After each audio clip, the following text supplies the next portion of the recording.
Jeste li ikad pomiješali aspirin i ocet? Ako imate aspirin kojem je prošao rok trajanja, nemojte ga odmah baciti. Već isprobajte ove korisne alternative za njegovu upotrebu. Pokazat ćemo vam više načina kako ga možete koristiti, stoga svakako ostanite s nama do kraja videa. Prvo što vam treba je jedan ili više aspirina koje ćemo staviti u papirnati ručnik i zdrobiti čekićem. Prijatelji, napišite nam odakle nas gledate. Volim upoznavati ljude iz cijeloga svijeta. Hvala vam. Jednu polovicu istresite u posudu, a drugu ćemo ostaviti za kasnije. Dodajte pola litre vode i promiješajte. Zatim dodajte jednu žlicu octa. Sigurno se pitate čemu sve ovo služi.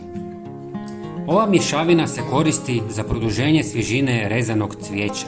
Aspirin snižava pH vode smanjujući rast bakterija, dok kiselost octa dehidrira bakterije i sprječava njihovo širenje.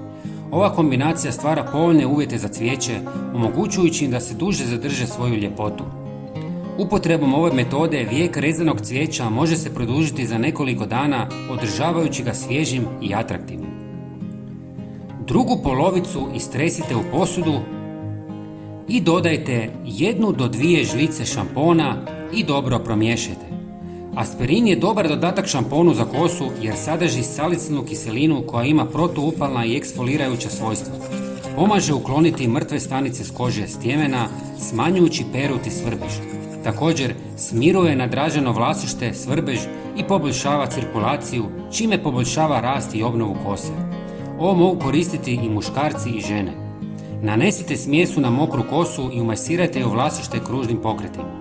Ostavite da djeluje 3 do 5 minuta kako bi aspirin imao dovoljno vremena za djelovanje. Koristite jednom tjedno. Prijatelji, bilo bi nam drago da podijelite ovaj video s prijateljima kako bismo i njima pomogli. Hvala vam puno. Pozdrav!